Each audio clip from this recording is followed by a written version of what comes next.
तो आज हम क्या कर रहे हैं, एनएमआर स्पेक्ट्रा ड्रॉ करके देख रहे हैं, जिसका एग्जांपल लिया है हमने इथेनॉल का। ठीक है, एग्जांपल क्या है हमारा, इथेनॉल। अब इथेनॉल के अंदर सबसे पहले हमें चेक क्या करना है कि नंबर ऑफ सिग्नल्स कितने। इथेनॉल में एक चीज देखने वाली होती है कि अगर हम बात करें यहाँ पे एल्कोहल की, तो एल्कोहल जो है वो आपस में, ठीक है, आपस में क्या करता है, हाइड्रोजन बॉन्डिंग करता है, हाइड्रोजन बंध बनाता है। ठीक है, आपस में अगर हाइड्रोजन बंध ये बनाएगा तो यहाँ पे क्या होगा कि ये जो हाइड्रोजन है जो ऑक्सीजन के साथ जुड़ा हुआ है, ये क्या करेगा, कपलिंग करेगा दूसरे इथेनॉल के मॉलिक्यूल से, या फिर ये क्या करेगा, जल के कोई भी मॉलिक्यूल में अगर इसका विलयन बनाया हुआ है तो ये जल के अणु के साथ कपलिंग करेगा। ठीक है, तो यहाँ पर देखो नंबर ऑफ सिग्नल्स तो आपके 3 ही मिलेंगे, एक इसकी वजह से 2 और 3। ठीक है, यहाँ पर फर्क जो आएगा, डिफरेंस जो आएगा कि हाइड्रोजन बॉन्डिंग है या नहीं है, तो उसका इफेक्ट आएगा स्प्लिटिंग ऑफ सिग्नल्स पे। ठीक है, ये जो स्प्लिटिंग करते हैं हम, कि ये जो CH2 है ये स्प्लिट होता है किसकी वजह से, इसके नेबरिंग प्रोटॉन की वजह से। तो ये वाला जो हाइड्रोजन है वो स्प्लिट होगा किसके, इसके नेबरिंग प्रोटॉन की वजह से। ये कब स्प्लिट होता है, कब स्प्लिट नहीं होता है, ये चीज हमें यहाँ पर देखनी है। ठीक है,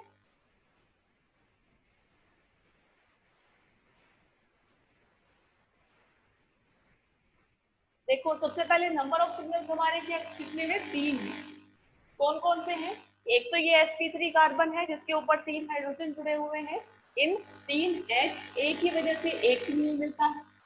दूसरा हमें कहाँ पे मिलेगा, ये 2 HB की वजह से मिलेगा और एक मिलेगा HT की वजह से। तो जो इंटेंसिटी रेशियो है या फिर एरिया जो है सिग्नल्स का, वो हमारे पास क्या आएगा, 3:2:1। इथेनॉल के लिए जो इंटेंसिटी रेशियो आता है या फिर एरिया ऑफ सिग्नल जो आता है वो क्या आता है, 3:2:1 आता है। जितने नंबर ऑफ प्रोटॉन एक सिग्नल देते हैं उनका हम क्या करते हैं, रेशियो निकाल लेते हैं। वो हमारा क्या होता है, इंटेंसिटी रेशियो होता है उस स्पेक्ट्रा के लिए। ठीक है, अब दूसरा इसके अंदर क्या देखना है, केमिकल शिफ्ट। तो केमिकल शिफ्ट की जो वैल्यू है वो इन 3Ha के लिए कितनी होती है। ये क्या है, sp3 कार्बन है, तो sp3 कार्बन के लिए या sp3 कार्बन से जुड़े हुए प्रोटॉन के लिए केमिकल शिफ्ट की वैल्यू जो है वो कहाँ से आती है, 0.9 से 1.1 के बीच में आती है। तो ये मान लो कि इसका जो केमिकल शिफ्ट है ये कितना है, 0.9 ppm।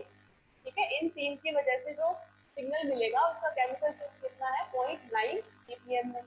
अब दूसरा क्या, ये वाले 2Hb प्रोटॉन, इनका केमिकल शिफ्ट कितना होगा, ये sp3 कार्बन है, ये भी sp3 कार्बन है, लेकिन इसका केमिकल शिफ्ट ज्यादा होगा।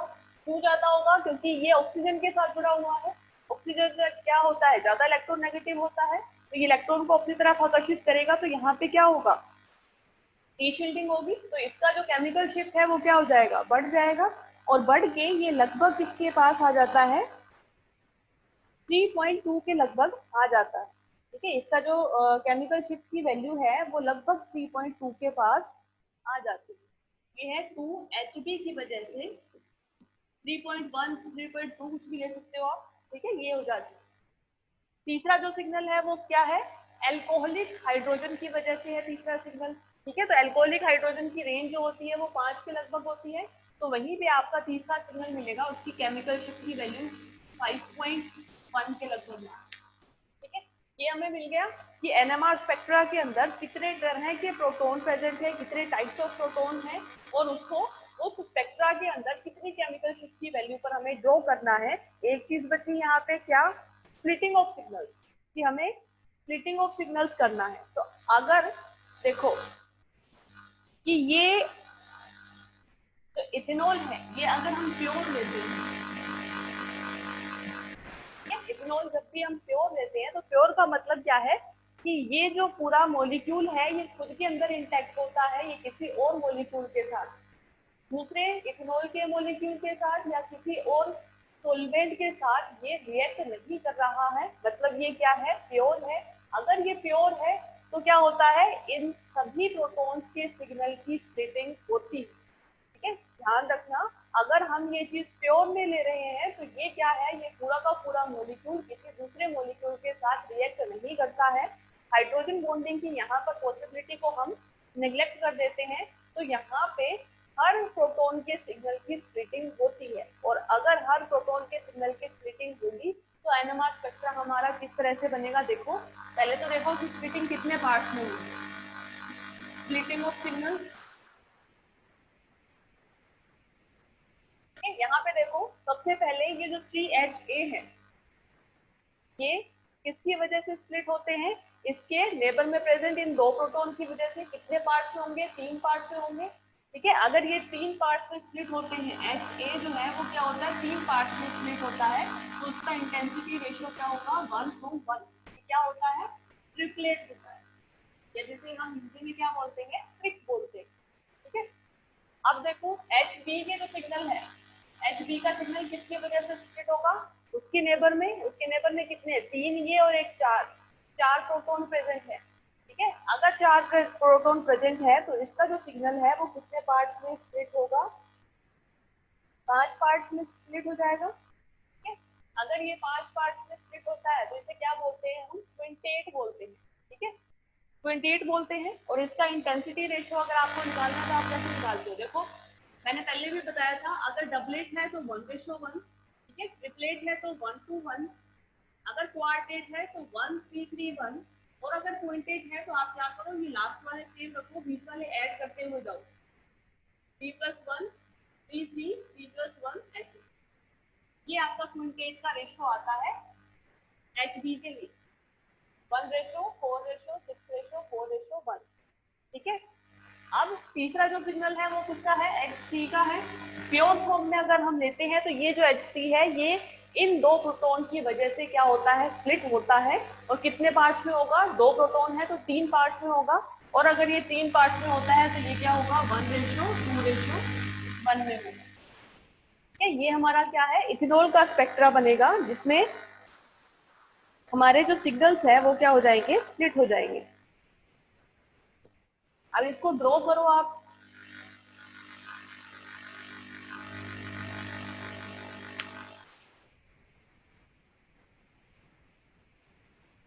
इसको जब हम ड्रॉ करेंगे तो देखो सबसे पहले आपका 0 पे आता है क्या, PNF। केमिकल की वैल्यू है, ये ppm के अंदर लेते हैं हम हमेशा। ठीक है, सबसे पहले आपको मिलेगा क्या, PNF। उसके बाद में आपके जो ये HA है, इनकी जो वैल्यू है वो लगभग कहाँ पे आती है, 0.9 के लगभग आती है। तो आप ये पहले 5 तक ड्रॉ कर दो। ठीक है, ये हमारी क्या है, केमिकल शिफ्ट की वैल्यूज है। सबसे पहले आपका जो आता है, सबसे पहले आपका जो आता है वो कहाँ पे आएगा, ये HA का आएगा, जो कि 0.9 के लगभग आता है, मतलब यहाँ पे आएगा लगभग। ठीक है, लेकिन ये कितने पार्ट्स में स्प्लिट होता है, HA का 3 पार्ट्स में स्प्लिट होता है, 1:1 की इंटेंसिटी में, इस तरह से। ठीक है, दूसरा जो सिग्नल आएगा वो किसकी वजह से आता है, HB की वजह से आता है। ठीक है, ये लगभग कहाँ पे आएगा, लगभग 4 के लगभग, 3 से 4 के लगभग आएगा। और इसकी जो इंटेंसिटी है वो कितने पार्ट्स में है, 5 पार्ट्स में डिवाइड है, तो हम इसे 5 पार्ट्स में डिवाइड करेंगे यहाँ पे, इस तरह से। ठीक है, ये आपका जो है ये 6 है, तो सबसे माइनस पीक होगी। उसके बाद में HC जो है वो भी क्या है, 3 पार्ट्स में डिवाइड है, तो यहाँ पर का ये पीक मिलेगा, इस तरह। ये HC का सिग्नल है, ये HB का है, ये HA का, ये 3 है, ये 2 है, और ये सिग्नल। ये आपका एनएमआर स्पेक्ट्रा बनेगा, किसके लिए, प्योर एथेनॉल के लिए। ठीक है, जब भी हम क्या करते हैं, प्योर एथेनॉल लेते हैं तो हमारा स्पेक्ट्रा इस तरह से बनता है। लेकिन अगर हम इसी इथेनॉल को जल में या किसी भी और सॉल्वेंट में, जिसमें कि हाइड्रोजन बॉन्डिंग पॉसिबल होती है इस मॉलिक्यूल की, अगर हम ऐसा लेते हैं तो क्या होता है कि ये जो हाइड्रोजन है, ये जो हाइड्रोक्सिल समूह का जो हाइड्रोजन है, ये क्या करता है, दूसरे मॉलिक्यूल के साथ हाइड्रोजन बॉन्डिंग करता है। ठीक है, अगर हम क्या करते हैं, इसी को ही प्योर नहीं लेते, ठीक है, अगर हम ये प्योर नहीं लेते हैं तो क्या होता है कि ये जो हाइड्रोजन है ये हाइड्रोजन बॉन्डिंग करेगा, और जब ये हाइड्रोजन बॉन्डिंग करता है किसी और मॉलिक्यूल के साथ जुड़ता है तो ये हाइड्रोजन फ्री नहीं होता है इसके पड़ोस के इन दो हाइड्रोजन के साथ, इन दो प्रोटॉन के साथ कपलिंग करने के लिए। ठीक है, अगर ये कपलिंग के लिए फ्री नहीं होता है तो यहाँ पर जो हमने ये OH का स्प्लिटिंग किया है, यानी HC का स्प्लिटिंग किया है 3 पार्ट्स में, ये स्प्लिट ना होकर सिंगल सिंगल हमें देगा। ठीक है, ये क्या होगा, सिंगल सिंगल हमें देगा। ठीक है, यहाँ पे क्या होगा, ये हमने क्या किया, HC को 3 पार्ट्स में डिवाइड किया है, किसकी वजह से किया है, इन 2HB की वजह से किया था। लेकिन अगर हम ये एथेनॉल प्योर नहीं लेते हैं तो ये 2HB की वजह से ये सिग्नल स्प्लिट नहीं होता है, क्योंकि ये जो हाइड्रोजन है ये हमारा क्या होता है, इंटरेक्ट करता है किसी दूसरे मॉलिक्यूल के साथ, हाइड्रोजन बॉन्डिंग करता है किसी दूसरे मॉलिक्यूल के साथ, तो ये कपलिंग नहीं कर पाता है इन 2HB प्रोटॉन के साथ। ठीक है, तो यहाँ पर अगर हम इसका सिग्नल ड्रॉ करेंगे तो उसमें ये जो है ट्रिपलेट नहीं बनेगा, ये सिंगलेट बनेगा, एक सिंगल पीक हमें यहाँ पर मिलेगी। ठीक है, एक तो चेंज इसके अंदर ये आएगा, एक इसके अंदर क्या चेंज आएगा कि अगर हम ये प्योर फॉर्म में नहीं ले रहे हैं तो आपने ये क्या किया था, CH2 वाला जो सिग्नल है इसको भी आपने 3, 1, 4 यानी 5 पार्ट्स में स्प्लिट किया था ये वाला, लेकिन ये अब 5 पार्ट्स में स्प्लिट ना होकर 4 ही पार्ट्स में स्प्लिट होगा, क्योंकि इसमें नेबरिंग इफेक्ट सिर्फ इन 3 HA प्रोटॉन की वजह से आएगा। ठीक है, तो इसके लिए जो NMR स्पेक्ट्रा हमें हमारा बनता है, जो इथेनॉल प्योर नहीं है उसके लिए ये इस तरह से बनेगा कि 0 पे आपका क्या होगा, TMS होगा। ठीक है, आगे आप ड्रॉ करो,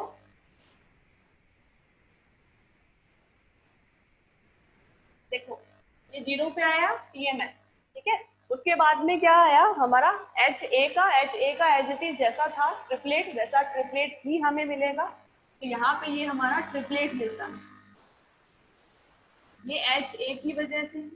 ठीक है, दूसरे में क्या है, हमने HB को 5 पार्ट्स में क्विंटेट में डिवाइड किया था, ठीक है, स्प्लिट किया था, लेकिन यहाँ पर अब ये क्विंटेट नहीं है, क्वार्टेट होगा। ठीक है, अगर ये क्वार्टेट होता है तो इसका इंटेंसिटी रेशो क्या होता है, 1:3:1 होता है। ठीक है, तो ये क्या आएगा, 1:3:1 का आएगा, 4 पार्ट्स में ही स्प्लिट होगा। ठीक है, और जो आपका एल्कोहलिक हाइड्रोजन है वो एक सिंगल पीक की फॉर्म में HC की फॉर्म में आएगा। ठीक है, इसकी स्प्लिटिंग नहीं होगी। इस तरह से आपका NMR स्पेक्ट्रा बनेगा। ये NMR स्पेक्ट्रा किसके लिए है, एथेनॉल प्योर के लिए। ठीक है, और वो जो है वो एथेनॉल, अगर आपको कुछ नहीं दिया गया है तो आप एथेनॉल को प्योर नहीं लेके चलोगे, आप एथेनॉल को हाइड्रोजन बॉन्डिंग करके लेके चलोगे कि वो मिक्सचर है किसी भी सॉल्वेंट के साथ, तो हम जो स्पेक्ट्रा बनाएंगे वो इस तरह से बनाएंगे। ठीक है, ये हुआ, इसके अंदर देख लो, कोई अगर डाउट हो तो पूछ लो, इसके अंदर किसी को भी कोई डाउट हो तो पूछ लो।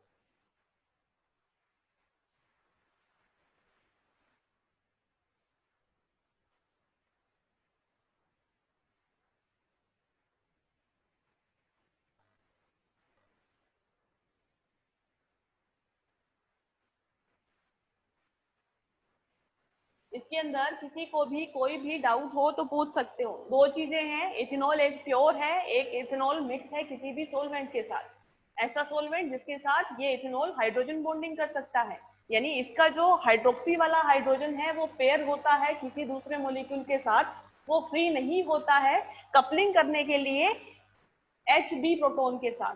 तो यहाँ पर जो इसके सिग्नल है ये भी स्प्लिट नहीं होंगे, HC का भी नहीं होगा, और HB का जो सिग्नल है वो सिर्फ 4 पार्ट्स में स्प्लिट होगा, क्वार्टेट बनेगा ना कि क्विंटेट। ठीक है, ये इन दोनों के अंदर क्या है, डिफरेंस है। अब उसके बाद में 2 एग्जाम्पल कल मैंने आपको दिए थे करने के लिए, ठीक है, उसको ट्राई करेंगे अपने। एक तो एसिटोफिनोन था, ठीक है, एसिटोफिनोन करते हैं पहले, आपने ट्राई करके देखा हो तो आपको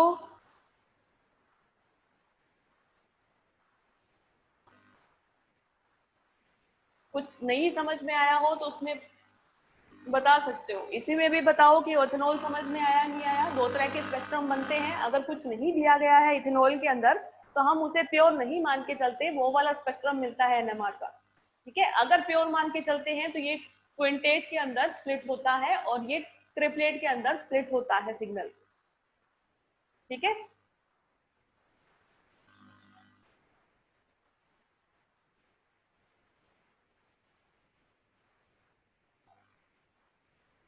अब देखो नेक्स्ट एग्जांपल लेते हैं हम एसीटोफिनोन का। एक आपने एग्जांपल लिया था टोलुइन का, ठीक है, लेकिन टोलुइन में क्या था कि जो बेंजीन रिंग थी, बेंजीन रिंग के ऊपर जुड़े हुए सारे के सारे प्रोटॉन जो थे वो सिंगल सिग्नल दे रहे थे, एक ही सिग्नल दे रहे थे। लेकिन यहाँ एसीटोफिनोन में ऐसा नहीं होता। एसीटोफिनोन में क्या होता है, एनवायरनमेंट डिफरेंट हो जाता है, और जब एनवायरनमेंट डिफरेंट होता है तो बेंजीन रिंग के ऊपर जुड़े हुए ऑर्थो, मेटा और पैरा तीनों अलग अलग सिग्नल देते हैं हमें। ठीक है, तो इसके लिए जो स्पेक्ट्रा हमें मिलेगा वो किस तरह से मिलेगा हम देखते हैं। सबसे पहले एग्जांपल क्या है, एसीटोफिनोन।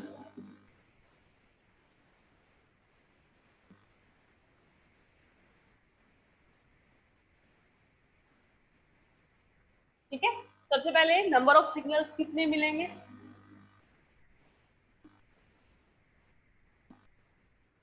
देखो अब इसके अंदर एक तो आपको सिग्नल मिलेगा इस मिथाइल ग्रुप का, यानी 3HA की वजह से सिंगल सिग्नल मिलेगा। ठीक है, दूसरा हमने जैसे टोलुइन लिया था तो टोलुइन के अंदर हमारा ये कार्बोक्सिलिक समूह नहीं था बीच में। ठीक है, टोलुइन में क्या था, सिर्फ ये sp3 कार्बन था।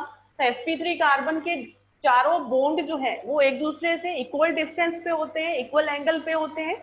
तो इनका जो इफेक्ट है वो इन पूरे बेंजीन के सारे जो भी प्रोटॉन है उनके ऊपर सेम पड़ता है। इसलिए इनके जो सिग्नल है सारे प्रोटॉन, 5 के 5 प्रोटॉन की वजह से सिंगल सिग्नल मिलता है, अलग अलग नहीं मिलते हैं। लेकिन यहाँ एसीटोफिनोन में क्या है, ये कार्बोक्सिलिक समूह के कारण, कार्बोक्सिलिक ग्रुप के कारण क्या होता है कि ये जो प्रोटॉन है, बेंजीन रिंग के बाकी बचे हुए प्रोटॉन है, इनका जो सिग्नल मिलता है वो ऑर्थो वालों का अलग मिलता है, मेटा वालों का अलग मिलता है, और गामा का यानी पैरा पोजीशन का हमें अलग से सिग्नल मिलता है। ठीक है, अगर ऐसा होता है तो हमारा स्पेक्ट्रा किस तरह से बनेगा ये देखेंगे अपने। ये जो आपने 3 तरह के सिग्नल दिए इसके अंदर, HA हम पहले से दे चुके हैं।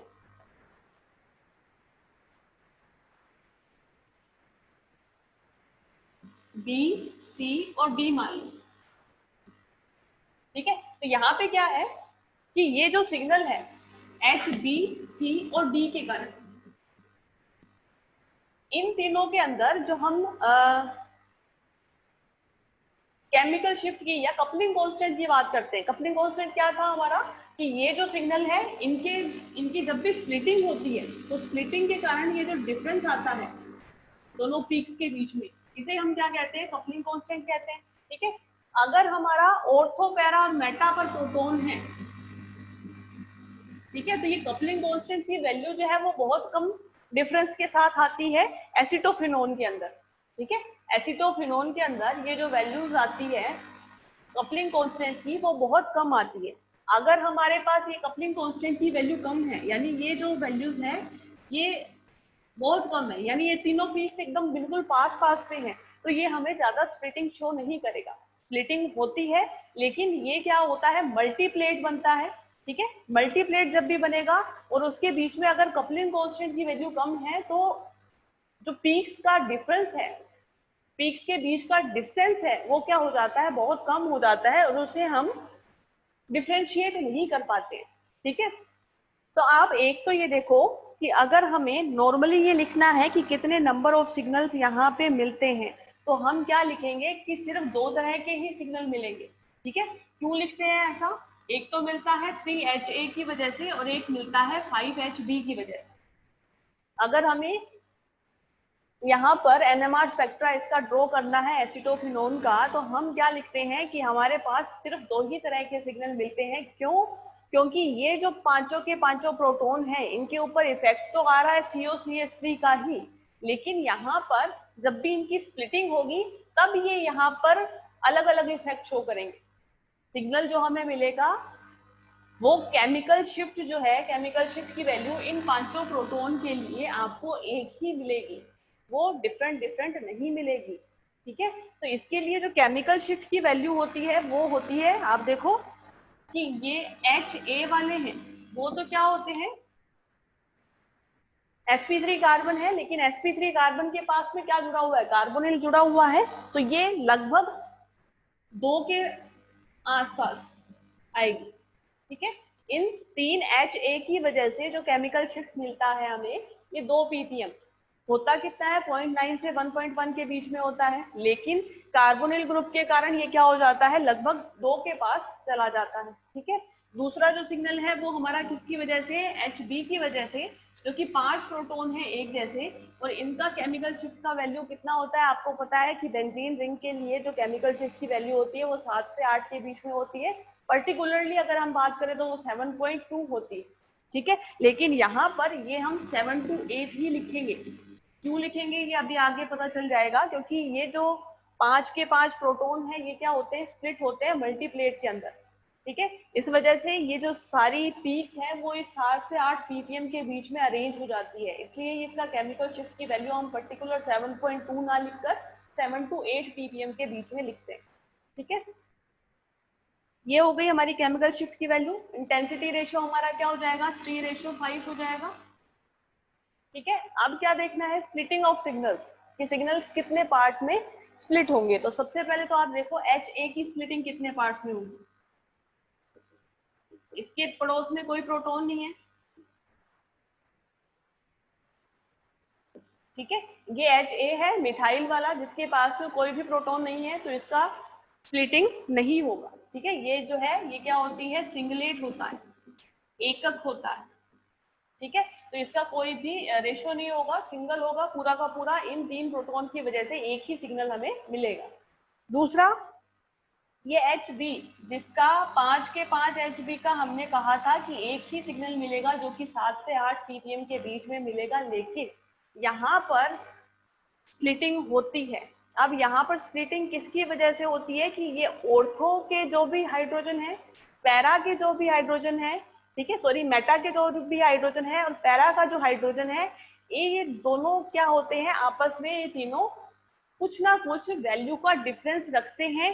यानी यहाँ पर जो पीक है वो एक पॉइंट पर हमें नहीं मिलती है, ये मिलेगी 7 से 8 ppm के बीच में, क्योंकि क्या होता है, इस कार्बोनिल समूह से ऑर्थो पोजीशन वाले प्रोटॉन का सिग्नल आपको अलग मिलता है, थोड़ा सा मेटा वाले का अलग मिलता है और पैरा वाले का अलग मिलता है। तो स्प्लिटिंग जो होती है सिग्नल्स की, वो भी ऑर्थो वाले का इफेक्ट मेटा पे पड़ता है, मेटा वाले का पैरा पे पड़ता है। तो यहाँ पर इन 5 प्रोटॉन के पूरा एक सिग्नल ना मिलकर हमें इसका स्प्लिटेड सिग्नल मिलता है, जो कि एक दूसरे का इफेक्ट आता है, ना कि इस मिथाइल ग्रुप का। इस मिथाइल ग्रुप का इन 5 प्रोटॉन के ऊपर कोई इफेक्ट नहीं आता है। इफेक्ट किसका आता है, इनका ही आपस में, ऑर्थो मेटा और पैरा के प्रोटॉन्स का आपस में इफेक्ट आने की वजह से ये जो 5 HB का सिग्नल है ये क्या हो जाता है, मल्टीप्लेट में स्प्लिट हो जाता है। मल्टीप्लेट का मतलब क्या है, ये 5 है, 5 प्रोटॉन है, तो ये क्या होता है, लगभग 6 सिग्नल्स में स्प्लिट हो जाता है। तो इसको हम सिंपल सा मल्टीप्लेट की फॉर्म के अंदर लिख देते हैं। ठीक है, इसको क्या लिख देते हैं, मल्टीप्लेट लिख देते हैं। ठीक है, मल्टीप्लेट क्यों लिखते हैं, कि जैसे आप HB की बात कर रहे हो, यहाँ पे ये जो मैंने HB लिखा है, HB की अगर बात करते हो तो HB का एक सिग्नल मिलना चाहिए, स्प्लिट होना चाहिए HC के सिग्नल के कारण। ठीक है, कितने पार्ट्स में, 3 पार्ट्स में, क्योंकि इन HB के पड़ोस में 2 HC है। अगर ये 2 HC है तो ये HB को कितने पार्ट्स में स्प्लिट करेगा, 3 पार्ट्स में, यानी यहाँ पर ये HB का सिग्नल 3 पार्ट्स में स्प्लिट होता है। अगर हम बात करें HC की, HC के पड़ोस में 2 HB है और 1 HD है, यानी ये क्या है, 3 मतलब ये 4 पार्ट्स में स्प्लिट होगा, और HD का सिग्नल इन 2 की वजह से 3 पार्ट्स में स्प्लिट होगा। यानी ये जो पूरे के पूरे 5 प्रोटॉन है, ये इसकी सिग्नल जो है वो सिंगल ना मिलकर 4, 3, 7 और 3, 10 पार्ट्स में डिवाइड हो जाते हैं। ठीक है, लेकिन यहाँ पे क्या होता है, कपलिंग कांस्टेंट की वैल्यू बहुत कम होती है, इसलिए हम इनको डिफरेंशिएट नहीं कर पाते हैं, और इसके सिग्नल को हम मल्टीप्लेट की फॉर्म के अंदर लिखते हैं कि ये मल्टीप्लेट होता है। ठीक है, और इसमें ये जो सिग्नल्स हैं इनके, ये एक दूसरे में मर्ज हो जाते हैं, 10 ना होके 10 से कम हो जाते हैं, ये 7 या 8 सिग्नल हमें मिलते हैं, ठीक है। और इसकी जो केमिकल शिफ्ट की रेंज है वो 7 से 8 ppm के बीच में रहती है। अब अगर हमें यहाँ पर इसका एनोवा स्पेक्ट्रा ड्रॉ करना है तो हम किस तरह से करेंगे, देखो कि ये हमारा 0 पर है TMS, ठीक है। उसके बाद में Ha प्रोटॉन हमें मिलेगा,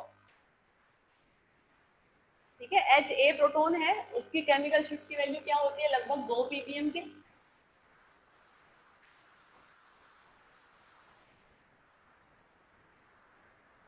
ठीक है। ये 2 ppm के लगभग मिलेगा हमें, सिंगल पीक मिलेगी क्योंकि इसके पड़ोस में कोई भी दूसरा प्रोटॉन नहीं है, ठीक है। अब ये जो 5 प्रोटॉन है, इन 5 प्रोटॉन का सिग्नल मिलेगा 7 से 8 ppm के बीच में और मल्टीप्लेट की फॉर्म में। तो ये जो सिग्नल है इसकी पीक्स जो है वो हमें काफी मिलती है, ये इस तरह से सिग्नल मिलता है। ये 5 HV की वजह से हमें क्या मिलता है, एक मल्टीप्लेट मिलता है, बहुलक मिलता है, ठीक है। क्यों मिलता है, क्योंकि ऑर्थो, मेटा और पैरा इन तीनों का इफेक्ट आता है, लेकिन इनकी जे की वैल्यू, कपलिंग कांस्टेंट की वैल्यू बहुत कम होती है। अगर कपलिंग कांस्टेंट की वैल्यू कम होती है तो ये क्या होते हैं, ये पीक्स एक दूसरे में मर्ज हो जाती है। जैसे ये पीक्स है, ये एक दूसरे के अंदर मर्ज हो रही है, हम इनको डिफ्रेंशिएट नहीं कर पा रहे हैं, तो यहाँ पर ये हमारा मल्टीप्लेट का सिग्नल मिलता है, ठीक है। ये एग्जाम्पल हुआ आपका एसीटोफिनोल का, इसमें किसी को कोई डाउट हो तो पूछ सकते हो। लास्ट एग्जांपल है इथाइल एसीटेट का, ये फटाफट कर लेते हैं, उसके बाद में आपका ये एनएमआर कंप्लीट हो जाएगा।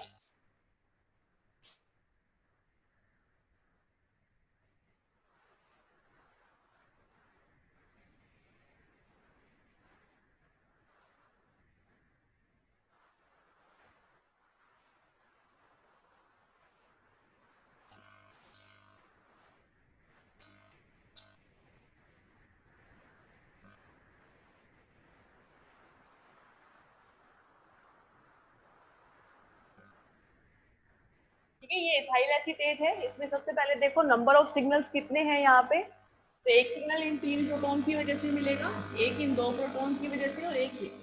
टोटल नंबर ऑफ सिग्नल्स कितने हैं हमारे पास, 3 है, ठीक है। इंटेंसिटी रेशियो क्या होगा, 3:2:3, ठीक है। अब उसके बाद में केमिकल शिफ्ट की वैल्यू देखो, Ha के लिए केमिकल शिफ्ट की वैल्यू कितनी होगी, लगभग 2 ppm के। क्यों, क्योंकि ये sp3 कार्बन है, sp3 कार्बन के जस्ट पास में क्या जुड़ा हुआ है, कार्बोनिल ग्रुप जुड़ा हुआ है, ठीक है। फिर दूसरा आया क्या, HB के लिए जो केमिकल शिफ्ट की वैल्यू है वो लगभग कितनी आएगी, 4.2 के लगभग, ठीक है। क्यों, क्योंकि इसके जस्ट पास में क्या जुड़ा हुआ है, या तो हम ये कह सकते हैं एसीटेट ग्रुप है या फिर कह सकते हैं ऑक्सीजन है, ठीक है। तो इसके केमिकल शिफ्ट की वैल्यू ज्यादा होगी। तीसरा हमारा आता है Hc, ठीक है। तो Hc के पास में कुछ भी ज्यादा इलेक्ट्रोनेगेटिव एलिमेंट नहीं है, तो इसकी जो केमिकल शिफ्ट की वैल्यू आएगी वो लगभग 1 ppm के आएगी, ठीक है। अब स्प्लिटिंग देखो, तो Ha की स्प्लिटिंग नहीं होगी, ठीक है। क्यों, क्योंकि उसके पड़ोस में कोई भी प्रोटॉन नहीं है। Hb की स्प्लिटिंग कितने पार्ट्स में होगी, 4 पार्ट्स में होगी, ठीक है। और Hc की स्प्लिटिंग 3 पार्ट्स में होगी, ठीक है। अगर ये 3 पार्ट्स में होती है तो ये 1:2:1 में, और अगर ये 4 पार्ट्स में होती है तो 1:3:3:1। अब इसका एनएमआर स्पेक्ट्रा ड्रॉ कर लो, ठीक है, तो बन जाएगा ये 0 पर आपका TMS, ठीक है। उसके बाद में सिग्नल मिलेगा आपके पास सबसे पहले HC का, ठीक है। HC का 3 पार्ट्स में डिवाइड होगा ये,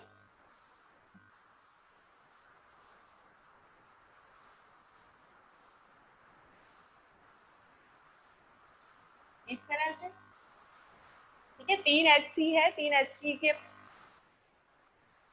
का सिग्नल जो है वो स्प्लिट होता है कितने पार्ट्स में, 3 पार्ट्स में, 2 HB की वजह से, ठीक है। दूसरा हमें सिग्नल मिलेगा किसका, इस HA का, जो कहाँ पे मिलता है 2 के लगभग, ठीक है, जो कि स्प्लिट नहीं होता है, सिंगल पीक मिलेगी, ठीक है, ये क्या है 3HA, ठीक है, जो स्प्लिट नहीं होता है। और तीसरा सिग्नल जो हमें मिलेगा वो किसकी वजह से, HB की वजह से, लगभग 4 के, ये कितने पार्ट्स में स्प्लिट होगा, ये 4 पार्ट्स में, इस तरह।